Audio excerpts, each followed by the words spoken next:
알면 변한 심리학 알변심 오늘의 이야기 시작합니다. 안녕하세요. 심리상담연구소 마음을 거닐다 소장 마거입니다.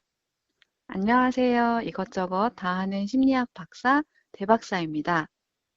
네, 저희가 지난주에 새로 마련한 코너를 소개했죠. 모두의 심리학이었는데요. 저는 주변에서 좋았다는 이야기를 굉장히 많이 들었어요.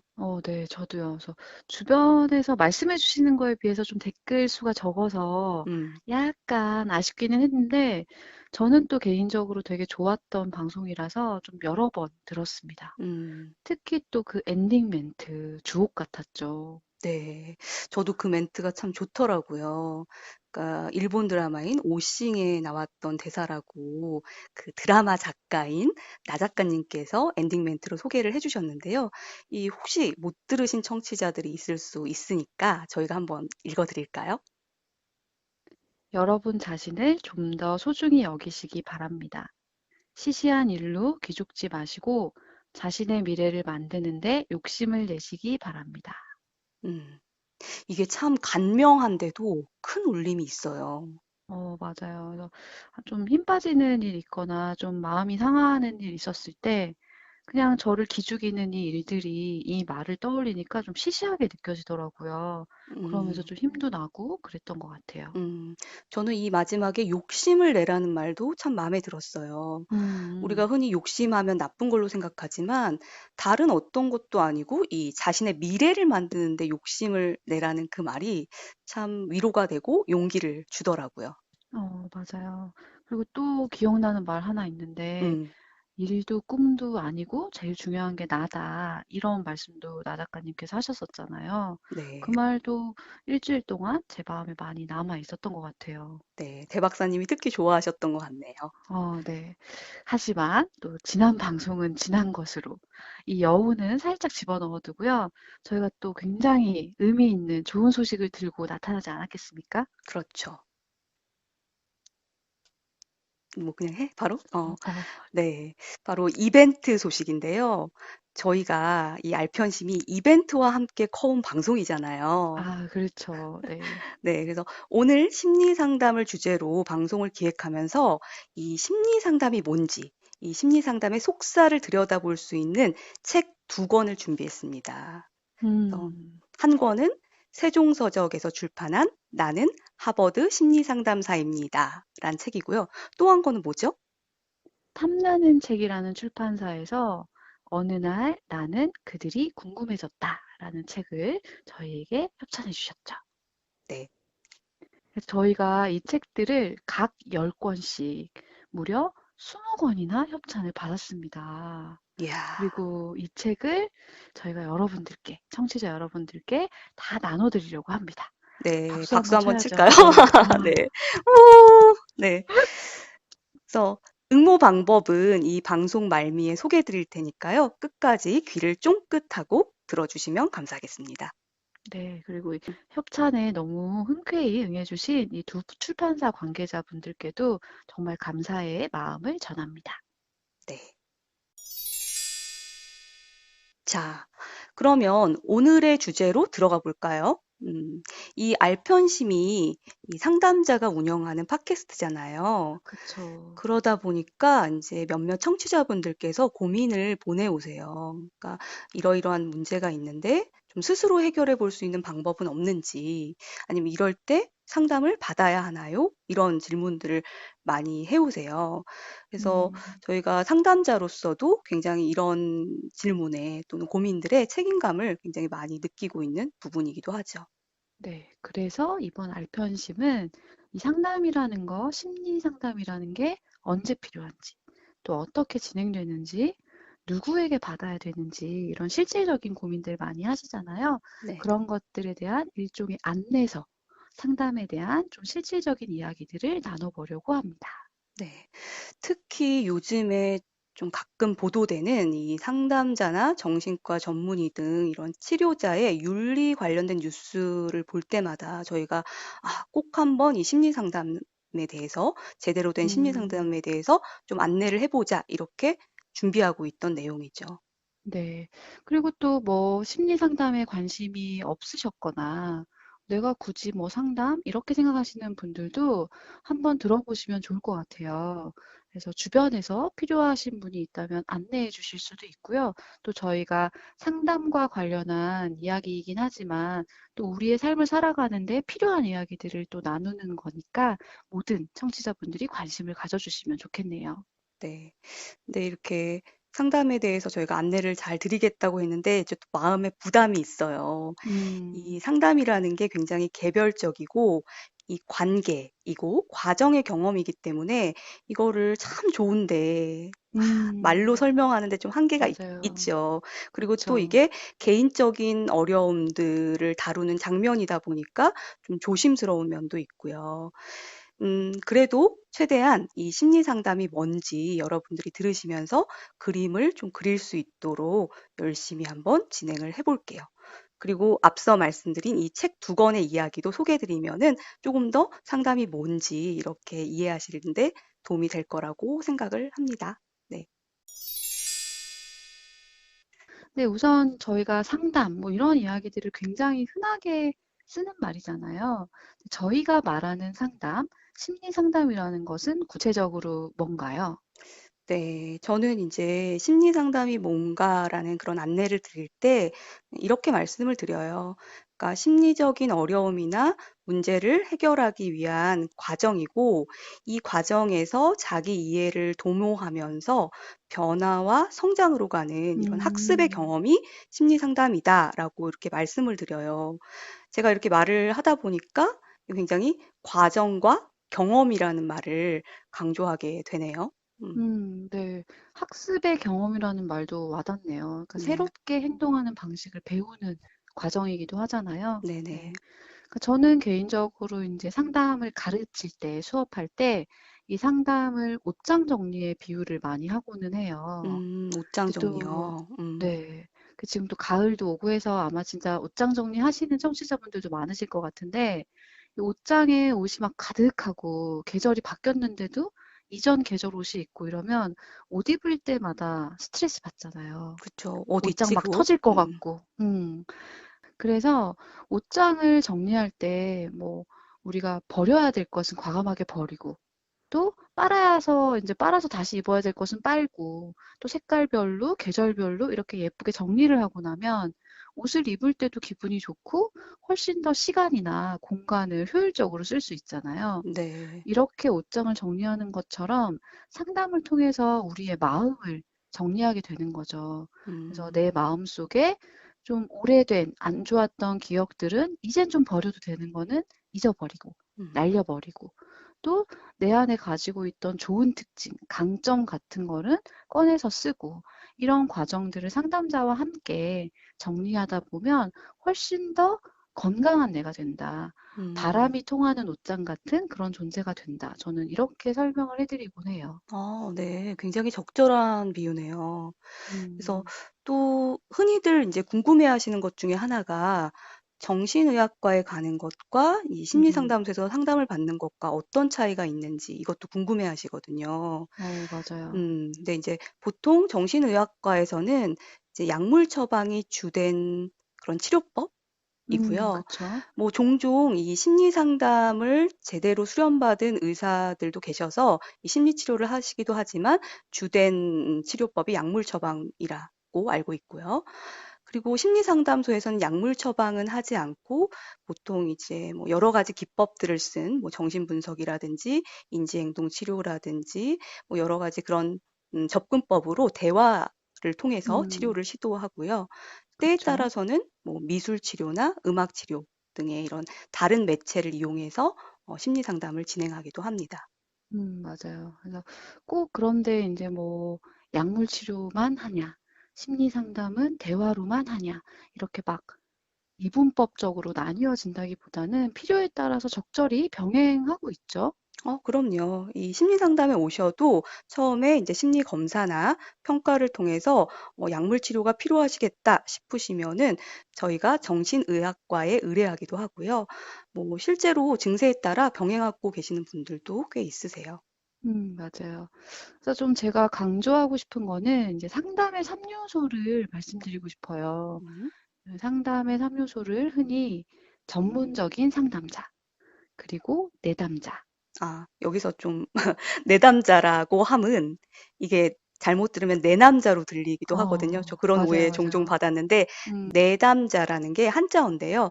와서 이야기한다, 이야기하는 음, 사람이다라는 의미로 내담자라고 합니다. 네, 그러니까 상담을 받는 사람을 의미하는 말이죠. 네네. 네. 그리고 세 번째가 관계, 상담 관계를 의미해요. 그러니까 전문적인 상담사가 도움을 필요로 하는 내담자와 함께 상담 관계를 맺고 진행되는 것이 상담이다라고 정의가 되는데 여기에서 저는 전문적이라는 것을 꼭 강조하고 싶어요. 그쵸. 이게 뭐 힘들 때 또는 뭐 마음이 아플 때 이 주변의 지인들과 대화로 좀 위로를 받거나 공감을 받을 수는 있겠지만 이 상담의 대화라는 게 일상 대화와 다른 점은 이 문제 해결과 치료 목표가 있는 대화라는 점이죠. 네. 그러니까 그런 면에서 상담이라 함은 좀 더 이 문제 해결 확률을 높이는 전문적인 도움의 과정이다. 이렇게 생각하셔도 될 것 같습니다. 맞아요. 그러니까 우리가 쉽게 이제 한번 떠올려 보면 저희가 막 몸이 아플 때도 바로 병원에 가지 않고 그냥 주변에 이야기를 하거나 아니면 대대손손 전해져 내려오는 그런 민간요법 같은 걸로 치료하기도 하잖아요. 그래서 네. 일시적으로는 내 몸의 병을 치유한 것처럼 보이지만 이런 민간요법만으로는 궁극적인 치료를 할 수 없는 것과 좀 마찬가지다. 라고 생각해 보시면 좀 이해가 빠르실 것 같아요. 네. 자, 이 상담에 대한 이해를 좀 해 봤는데요. 많은 분들이 그러면 어떨 때 상담받아야 하냐, 음, 또는 상담받는 사람들은 어떤 이슈로 상담을 받는가 이런 것들을 궁금해들 하세요. 그쵸. 가서 무슨 얘기하냐, 이런 거 진짜 질문 많이 받는데, 음. 마거님은 상담소 운영하시니까 오시는 분들 주로 어떤 주제로 상담 받으시나요? 너무 다양하죠. 그러니까 음, 뭐 대인 관계라든지 우울이나 불안 등 그런 정서 문제 또는 음, 스트레스, 뭐 진로 문제, 이성 관계, 결혼 생활 문제 또는 이제 음, 뭐 배우자를 상처했다든지 이런 아니면 누군가가 소중한 사람이 죽었다든지 뭘 잃었다든지 이런 음, 상실감, 뭐 이별 또는 뭐 성폭력 등등 이제 음, 인간사에 관련된 모든 이슈가 이 상담의 주제가 되더라고요.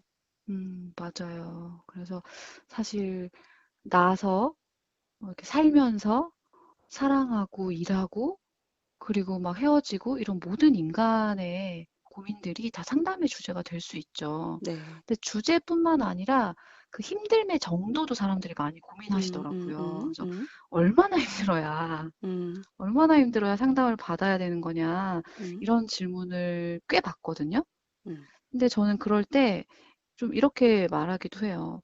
병원 갈 때도 저희가 사람마다 좀 기준이 다르잖아요. 네.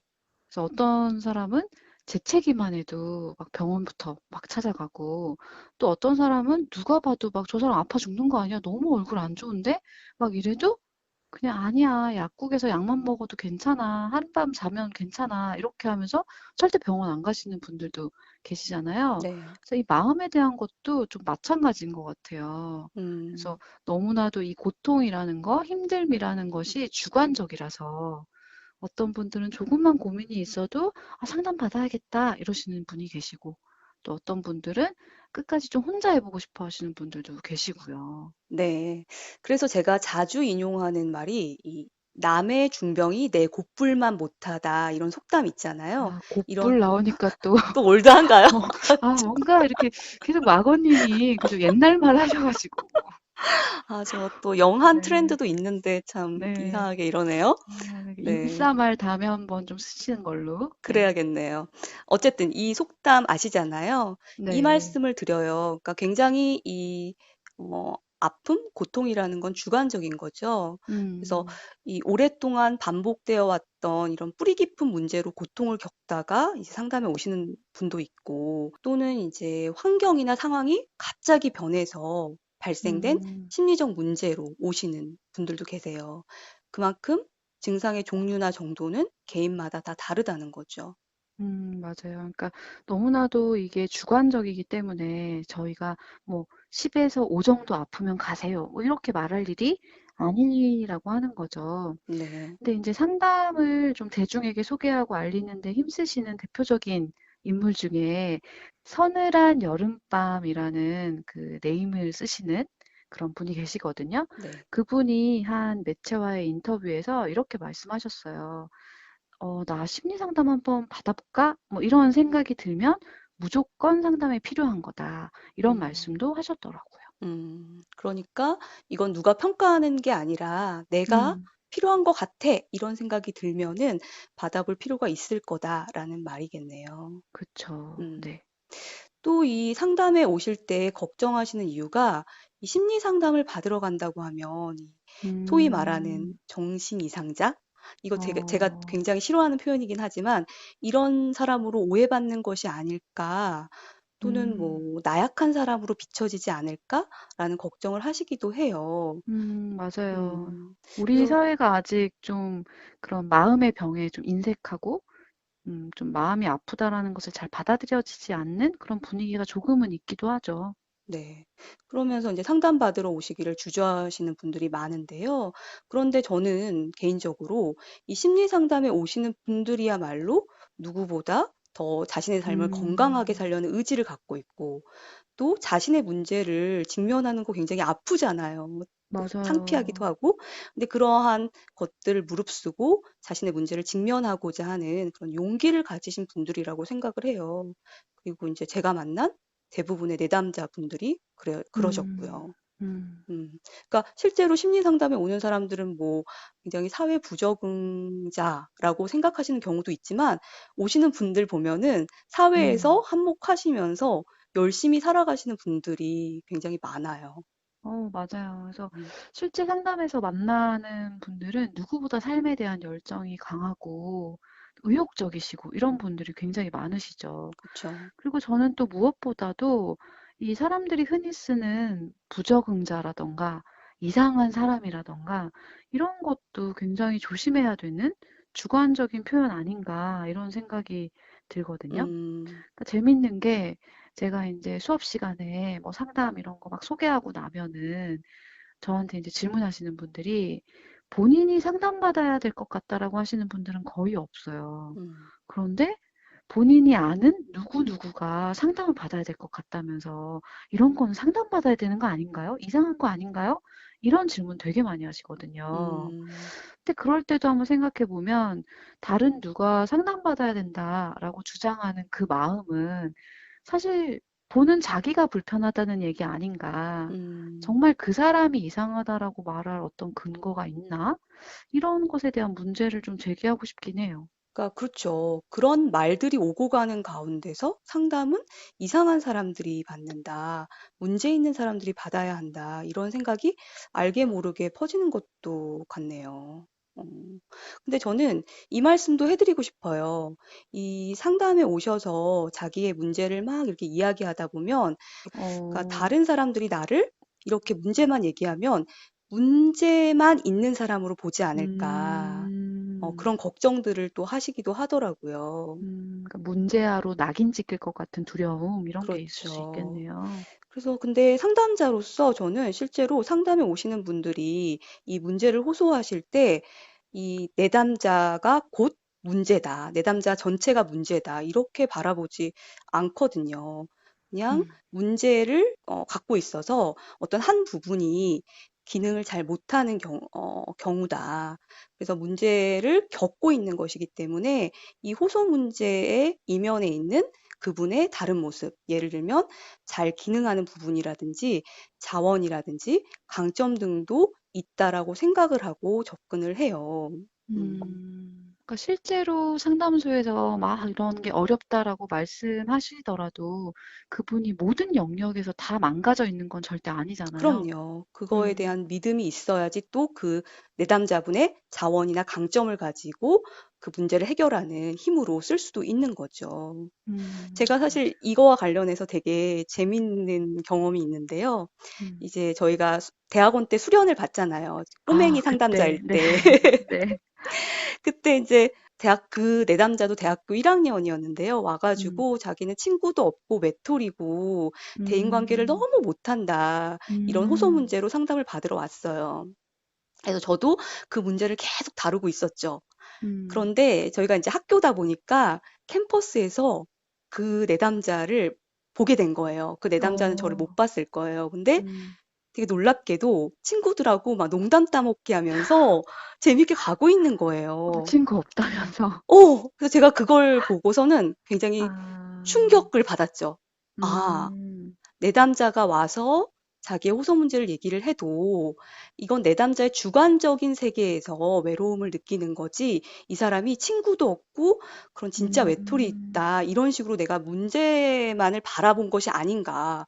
이런 어떤 이제 반성을 하게 되면서 그때부터는 이제 내담자분, 상담에 오신 내담자분의 다른 이면의 모습들, 음. 강점, 장점, 그다음에 잘 기능하는 부분들 이런 것까지 함께 보려고 굉장히 노력을 하죠. 아, 그리고 또 저희가 알잖아요. 세상에 문제 없는 사람이 없다라는 것을. 그래서 그쵸. 상담자, 내담자로 앉아 있지만 우리가 별반 다르지 않은 그냥 똑같은 인간이다라는 생각이 사실은 기본적으로 더 깔려 있기도 한 것 같아요. 맞아요. 그래서 너무 본인이 이상한 사람처럼 비춰질까 이런 두려움은 좀 안 가지셔도 좋을 것 같다라고 꼭 말씀드리고 싶네요. 네네. 네. 그리고 또 이제 워낙에 이 상담이라는 것이 주관적이라 어떠한 문제로든 어떠한 정도의 고통으로든 다 상담받을 수도 있고 안 받을 수도 있다. 이렇게 말씀을 드리고 있지만 그래도 그럼에도 불구하고 이런 경우라면 꼭 한번 심리 상담을 받으시는 것이 좋겠다라고 권하고 싶은 경우가 있잖아요. 그럼요. 뭐 예를 들면 이 재해나 사건, 사고 같은 걸로 인해서 심각한 트라우마 경험에 노출된 경우에는 음, 심리 상담이 굉장히 도움이 된다고 말씀드리고 싶어요. 그래서 음. 왜냐하면 그냥 두면 이게 트라우마 경험으로 남아서 앞으로의 삶에 굉장히 적응이 어려울 수 있거든요. 맞아요. 그리고 꼭 어떤 큰일을 겪은 게 아니라 하더라도 평상시에 본인의 정서가 너무 우울하거나 또 너무 불안해서 이런 정서 문제가 심각해서 뭐 하루의 일과 뭐 일상생활이 잘 안 돌아간다, 어렵다, 이런 경우에도 상담을 받으실 필요가 있겠죠. 네. 또 그리고 인간이 살아가는데 이 사회적 지지 체계, 연결망 이런 것도 중요하잖아요. 근데 이 심리적 어려움을 겪고 있는데 이제 뭐 가족이나 친구 등 뭐 이런 지지망이나 연결망이 있으면 그래도 조금은 살아가는 데 힘이 음, 되고 또 위로가 되지만 그런 지지망이 전혀 없는 경우나 빈약한 경우에는 심리 상담에 오셔서 관계 경험을 맺고 또 위로와 공감을 받고 자기 문제를 조금 바라보고 이런 경험을 하시면 훨씬 더 도움이 되실 수 있을 것 같아요. 네. 그래서 아무래도 저희는 상담자들이다 보니 이제 심리 상담을 좀 긍정적으로 보고 이렇게 권유도 해드리지만 물론 혼자서 자기 문제를 해결하려고 노력하시는 것도 되게 대단하다고 생각해요. 그래서 그럼요. 상담만이 유일한 방법은 진짜 아니죠. 그렇죠. 네. 근데 이제 제가 개인적으로 좀 걱정되는 점은 혼자서 노력하는 거는 좋은데 만약에 이게 좀 잘못된 방법으로 또 너무 큰 목표를 갖고 시도하다가 실패하게 되면 이 실패가 또 우리한테는 상처를 남기거든요. 그렇죠. 그래서 실패가 반복되면 무기력해져요. 특히 같은 문제로 비슷한 실패를 반복하다 보면 이거는 안 되는 거다. 나는 음, 원래 이런 인간이다. 이렇게 음, 무기력증에 빠질 그죠. 수가 있거든요. 보통 그걸 학습된 무기력이라고 하죠. 네. 음, 그래서 저는 노력해 보는 것도 좋지만 이 노력이 좀 번번이 실패하는 것 같다라고 느껴지신다면 좀 전문가와 함께 제대로 된 방법으로 좀 시행착오를 줄이는 그런 노력을, 그러니까 최소한의 노력으로 최대의 효율을 얻는 게 어떨까? 음, 이런 생각도 좀 듭니다. 네. 또 이 상담을 주저하시는 경우에 과연 상담으로 문제가 해결될까라는 좀 음, 우려 내지는 회의를 갖고 계시는 경우도 있어요. 그러니까 아무래도 그렇죠. 또 상담 뭐 말장난하는 거 아니냐, 옛날 얘기만 잔뜩 하는 거 아니냐, 이렇게 좀 부정적으로 보실 수도 있고요. 음, 그리고 아무래도 이 상담이라는 게 비밀 보장이 돼야 되는 과정이다 보니까 그 안에서 어떤 일이 일어나는지 좀 알려져 있지 않잖아요. 네. 그래서 더 궁금해들 하시는 것 같아요. 이게 해결되는 거냐? 어떻게 되는 거야? 이런 거요. 음. 맞아요. 이 상담의 효과라는 게 뭐 상담자의 실력이나 뭐 성품이나 중요하죠. 이런 상담자의 요인도 있고요. 또 내담자의 성격이나 뭐 참여도, 음, 성실성 같은 이 내담자 요인도 있고요. 또 중요한 게 이 상담자와 내담자가 얼마나 궁합이 잘 맞냐. 또 맞아요. 신뢰를 얼마나 많이 하냐. 이런 것과 같은 관계 요인도 있기 때문에 효과를 100% 장담하기는 사실 어려워요. 맞아요. 음. 그리고 또 상담받는다고 마법처럼 막 모든 문제가 다 해결돼서 삶이 막 해피해지는 것도 아니고요. 그러면 진짜 좋죠. 네. 그렇죠. 근데 이제 아까 대 박사님이 들은 그 옷장 비유처럼 자기를 돌아보고 또 정리하고 또 이해하면서 이제 뭐 자신과 세상과 타인을 바라보는 좀 관점도 달라지게 되고 그러면서 또 문제를 해결할 능력도 발견하게 되고 또 실제로 문제를 해결할 힘을 발휘해서 불편하게 하는 문제들을 좀 어느 정도 해소하는 경험들을 하게 되지요. 맞아요. 그래서 어떤 경우에는 이제 너무 상담에 대한 기대가 크실 때, 그러니까 모든 문제가 다 깨끗하게 해결된다? 이런 기대를 갖고 오셨을 때 또 괴로워하시기도 하더라고요. 음. 그 저희 아이가 자주 아프다고 막 그런 말 제가 몇 번 했었잖아요. 그쵸. 그래서 저희 아기가 어린데도 음. 편도선 수술을 해줬어요. 너무 많이 음. 아파서. 저번에 그 수술이죠? 네. 그래서 대학병원에서 전신 마취를 하고 아이고. 꼬마애가. 음. 근데 그렇게까지 수술을 한 이유는 이제 수술하고 나면 목 아프고 이런 일은 없을 거라고 믿고 한 거죠. 음. 근데 여전히 자주 아프거든요. 음. 그래서 좀 약간 괜히 수술시켰나? 막 이런 생각을 하기도 했어요. 근데 옛날만큼 그렇게 막 목이 부어서 오래 앓거나 또 목에서 시작해가지고 코에서 귀로 이렇게 이어지는 그런 거는 확실히 많이 줄었더라고요. 음. 그래서 저는 그런 아이를 보면서 상담도 좀 마찬가지 아닌가 이런 생각을 해봤어요. 네네. 그래서 상담을 받는다고 해서 완전 안 아프게 되거나 예전과는 완전 다른 그런 새로운 사람이 되는 거는 아닐 수 있죠. 음. 그래도 같은 경험을 하더라도 좀 더 빨리 회복하고 또 심리적인 타격을 좀 덜 받고 자기 삶을 더 충실히 살아가고 이런 효과는 분명히 있는 것 같아요. 이게 참 좋은데 맞아요. 말로 다 할 수 없는 부분이라. 그니까요. 전달되나 네네. 모르겠네요. 전달되기를 바라야겠죠? 네. 네. 이 상담이 어떤 면에서 효과가 있는지 또는 어떤 방식으로, 어떤 과정으로 효과를 나타내는지에 대해서는 저희가 이제 뒷부분에서 책 속의 이 사례들로 좀 더 자세히 이야기를 나눠보기로 하죠. 네. 네. 근데 이제 저희가 상담 효과 그래도 있는 것 같다라고 아무리 이렇게 말씀을 드린다 해도 음, 또 돈 얘기를 빼놓을 수 없잖아요. 그렇죠. 그래서 상담 좋긴 하겠지만 비용이 너무 부담스러워서 못 오신다 이런 경우도 꽤 있거든요. 음, 맞아요. 그러니까 비용도 참 무시할 수가 없죠. 그러니까 음, 상담 문의를 하시려고 이제 전화를 해 오시는 분들도 어쩌면 가장 궁금하신 게 그 부분일 수 있을 것 같더라고요. 음, 그래서 저는 이제 문의 전화가 오면은 이 궁금하신 거를 여쭤보라고 이제 먼저 여쭤봐요. 음, 그런데도 이제 비용 얘기를 좀 돈 얘기라서 안 물어보시면 제가 먼저 아, 상담 비용도 음, 궁금하실 텐데요. 이렇게 하면서 상담 비용에 대한 안내를 미리 좀 드려요. 음. 네. 그래서 보통 상담을 한 번 이렇게 하는 거, 한 시간, 보통 50분을 하는 거, 이거를 한 네네. 회라고 말하는데요. 이 한 회기당에 보통은 좀 적게는 5만 원에서 보통 한 15만 원 사이 정도를 받으시는 것 같아요. 음.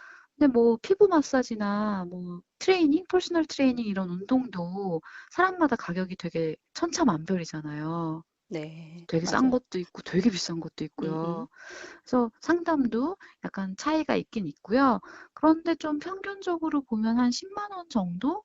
그 정도 선에서 받으시는 것 같아요. 네. 저도 예 평균 정도 받고 있습니다. 근데 저도 상담소를 운영하다 보니까 이 비용 문제를 고민 안 할 수가 없어요. 그래서 전문적인 서비스를 제공한 합당한 대가를 받는 것도 필요하지만 또 제가 이 상담 비용을 지불할 수 있는 사람에게만 상담을 제공하는 것이 아닐까 이런 좀 고민? 음, 약간 그런 것들을 하고 있거든요. 근데 최근에 이제 어떤 한 내담자의 말을 듣고 좀 위로와 용기를 얻었어요. 뭐냐면 그 내담자분이 이렇게 뭐 돈을 많이 버는 분이 아니세요. 그냥 뭐 직장인, 사회 초년생 정도 되는 분인데 상담을 이제 열심히 받고 계시거든요. 근데 이제 음, 소비에 대한 얘기가 나왔어요. 근데 그 얘기를 하면서 그 내담자분께서 어, 자신이 쓰는 소비 중에서 가장 가치롭게 쓰는 돈이 이 상담 비용이다.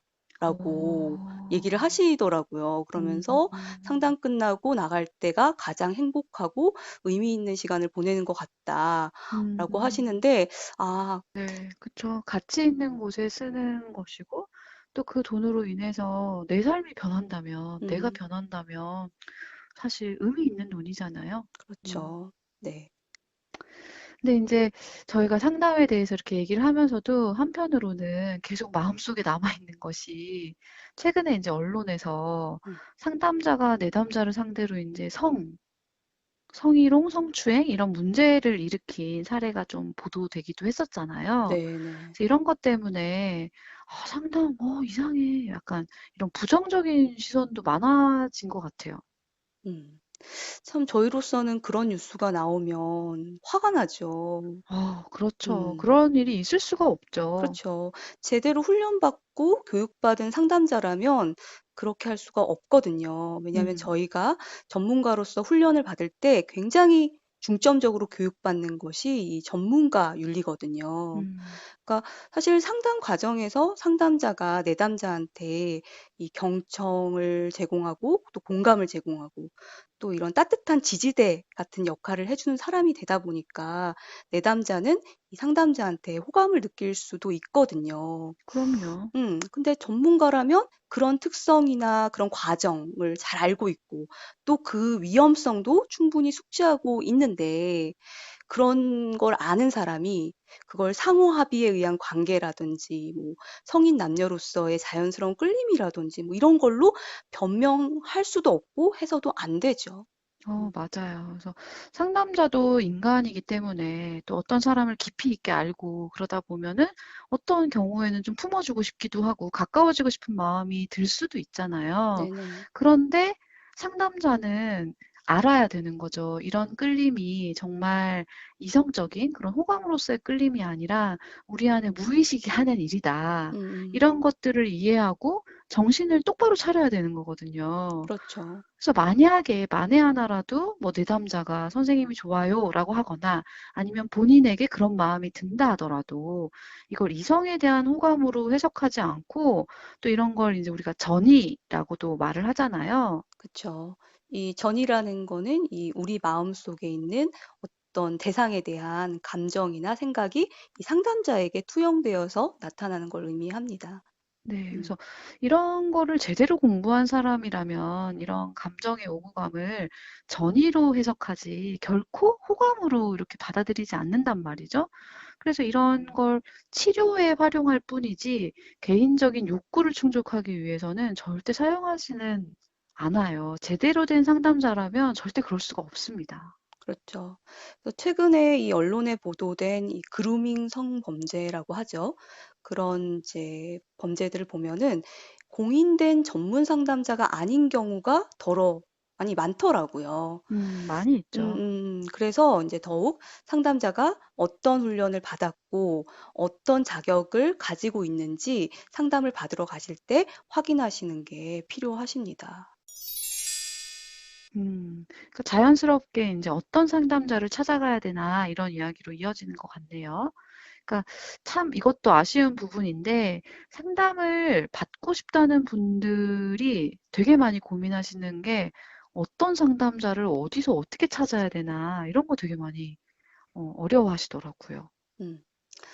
그러니까 우선은 좀 이제 확인하셔야 할 것이 전문적인 심리 상담 자격증이 있는지입니다. 이것과 그다음에 관련 학위를 가지고 있는지 확인하시는 게 필요해요. 그러니까 전문적인 심리 상담 자격이라는 것은 이게 뭐몇 시간 과정 이수하고 주는 그런 자격이 아니거든요. 음, 최소한 관련 학과 석사 학위를 이수해야 되고요. 또 몇 년에 걸쳐서 상당한 시간과 상당한 수의 사례를 상담으로 훈련을 받아야 받을 수 있는 자격입니다. 네, 맞아요. 그래서 만약에 이제 여러분들이 상담을 받으실 생각이라면 이제 좀 밑줄 치고 이렇게 막 필기하셔야 될 것 같은데 음, 수많은 자격들 중에서 자격증이 되게 많긴 하잖아요. 네. 근데 아까 이제 좀 말씀드렸던 몇 시간 이수하고 받는 그런 그렇죠. 그런 자격도 있고, 자격증. 근데 이제 저희가 좀 자신 있게 이런 거는 괜찮은 자격증이다라고 말할 수 있는 몇몇 이제 공신력 있는 기관이나 학회에서 발급한 인증된 자격증이 몇 개 있습니다. 그래서 대표적으로는 한국상담심리학회에서 발급하는 상담심리사라는 게 있고요. 또 한국상담학회에서 발급하는 전문상담사가 있습니다. 또 한국임상심리학회의 임상심리 전문가도 있고요. 또 보건복지부의 정신건강 임상심리사라는 것도 있습니다. 또 음, 뭐 이 외에도 뭐 가족상담, 그다음에 뭐 놀이치료 이런 각 분야별로 대표적인 자격들이 있기도 한데요. 안전한 상담을 받으시려면 우선은 내가 가려는 곳의 상담자가 어떤 자격증을 보유하고 있는지를 분명히 확인하셔야 된다는 거죠. 그렇죠. 이 어떤 경우에는 이 자격증이나 학력을 명시하지 않고 홈페이지에 엄청 많은 방송 출연, 뭐 언론 음, 인터뷰, 뭐 수상 경력 등만 강조하는 곳도 있거든요. 근데 그런 곳이라면 이제 내담자로서 상담자에게 어떤 자격과 학위를 가지고 있는지 물어볼 권리가 있으시니까요. 그런 권리를 행사하시기를 바랍니다. 네, 꼭 물어보셔야 돼요. 네. 그리고 또 이제 지나치게 고가의 상담비를 받거나 또 요즘에는 선결제를 하도록 그것도 막 한 20회기 미리 이런 곳은 정말 주의하셔야 되죠. 네. 왜 우리 PT 운동할 때도 음. 뭐 1년치 미리 결제시켜 놓고 사라지고 막 이런 경우도 있잖아요. 음, 음. 마찬가지인 것 같아요. 네, 그렇죠. 이 상담이라는 것은 이 본인의 자유의지와 결정, 그리고 책임을 전제로 하는 과정인데요. 이걸 한꺼번에 너무 많은 선결제를 유도하는 거는 내담자의 자유의지에 제약을 가하는 걸 수도 음, 있어요. 음, 그래서 저 같은 경우는 이제 뭐 한 해기씩 결제하시도록 말씀을 드리는데요. 가끔 이제 뭐 매번 결제하는 게 너무 귀찮다고 한꺼번에 미리 결제를 하시겠다는 분들도 종종 계세요. 근데 감사하게도. 근데 그렇다 하더라도 저는 10회기 이상 미리 결제하지 않고 이제 만약에 중간에 상담을 그만두게 되면 그대로 환불해 드린다고 말씀을 드리고 실제로 그렇게도 하고 있고요. 네. 네. 그래서 선결제 자체가 다 문제라는 게 아니라 너무 지나치게 많은 음, 선결제를 요구하는 것이 문제일 수 있다라는 말씀입니다. 네. 그리고 또 이제 심리 검사를 무작정 되게 시키는 것도 좀 주의를 하셔야 될 것 같아요. 네. 안 그래도 이제 제 내담자 중에 한 분이 어떤 곳에 가셔서 이제 상담을 받으셨대요. 네. 받고 오셨군요. 네네. 1회 상담을 받았는데 상담 비용도 너무 어마어마하게 심각하게 비싸고 또 약간 음, 분위기도 이상한 것 같아서 다른 곳들을 막 찾다가 저한테 오셨는데요. 이제 그때 받았던 심리 검사를 거기서 요청하셔서 가지고 오셨어요.